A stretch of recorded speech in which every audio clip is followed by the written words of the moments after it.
Hey everybody, Coach Jared here at Fire Fitness Fond du Lac. Today we're going to be talking about one rep max testing, specifically for a barbell bench press. So first thing first, we got to set up our bench press, right? So normally we don't have this set up ready to go for you. You're going to have to set it up yourself if you want to do this test. So we're going to need these barbell racks that attach to the rig, and these just look like right here. Normally we take these off the rig just to make sure they're out of the way.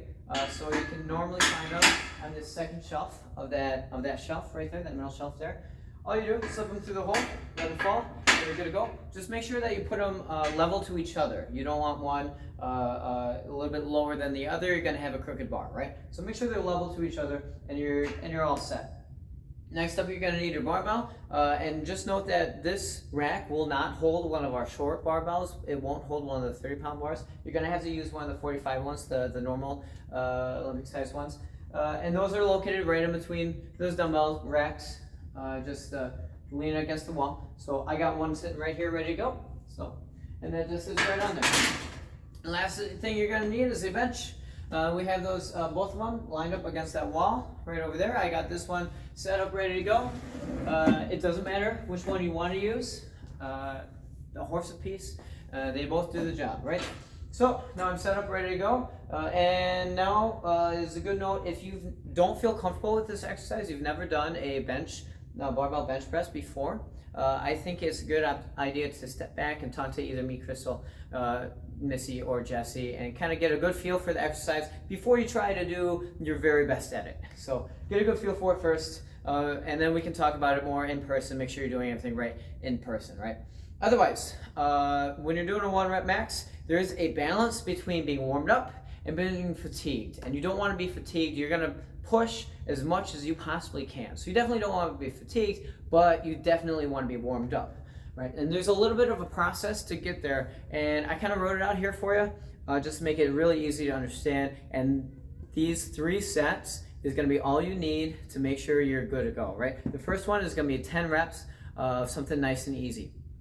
All right, so it shouldn't feel very difficult at all. You're just warming up the muscles. You're just getting the movement down. 10 reps, nice and easy, right? Next one is going to be 5 reps, and you're going to go to halfway to your expected 1 rep max. That means, for example, if I started my 10 reps at, say, 80 pounds for this chest press, I started at 80 pounds, something nice and easy. I can do 10 reps, no problem. And my estimated is, say, 200. I'm making easy numbers. I'm going to split the difference, right? So halfway from 80 to 200, what is that? 140.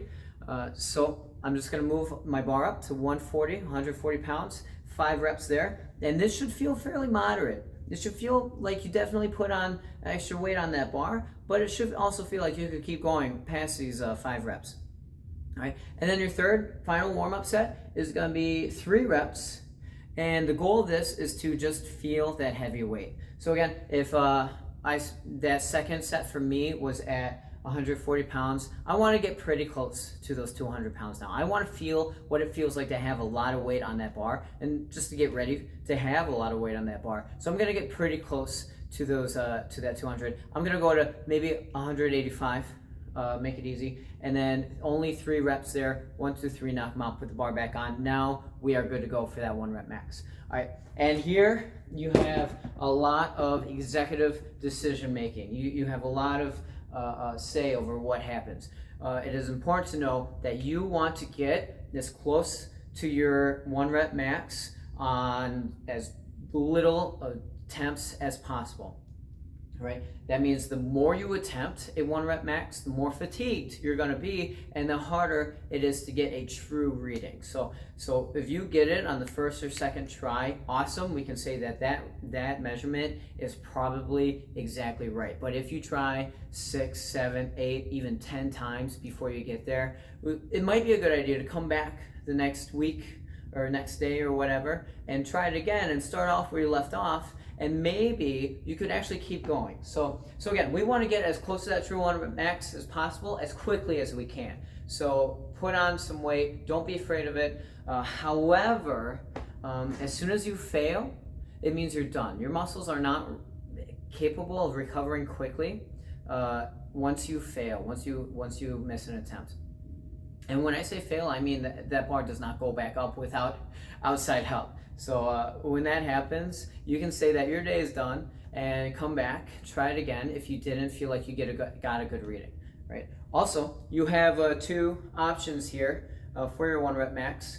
You have you can do a true 1 rep max, and which is kind of what I've been referencing already. Basically, you do an attempt, you put what you think your expected 1 rep max would be, put that weight on the bar, and you do it once. If you do it, put it back on the rack, add a small amount of weight, and then do it again. For chest press, especially, we have 2.5 pound plates. I think it's great to go up in those 5 pound increments. That's just so you don't end up skipping steps, and maybe you actually would have found a spot in between if you just skipped over that. So use those 2.5 pound plates, go up by 5 pound increments, I think is your best bet, especially for the chest press. But that being said, if you feel like if you felt really good and you felt like you could put extra 10 pounds on the bar, go for it. Again, the more attempts you make, the harder it's going to be to get a true reading, the more fatigued you're going to be. So again, executive decision making, right? Also, that's a true 1 rep max. You could also do an estimated 1 rep max test, which is a little bit safer. And a little bit easier to do. Basically, you just throw on some weight. Maybe it's not all the way to what you expect your 1 rep max to actually be, but you throw on, get the bar nice and heavy, and then you just do one time as many reps as possible. All right, and you just keep going for as long as you can. And ultimately, you take what was on the bar, you take how many reps you did, you plug it into an online calculator, it'll go through a nice easy calculation, it'll spit out a number at you, and that'll be your estimated 1 rep max. And I'll put a link in the description to the website that has a good built-in calculator for you.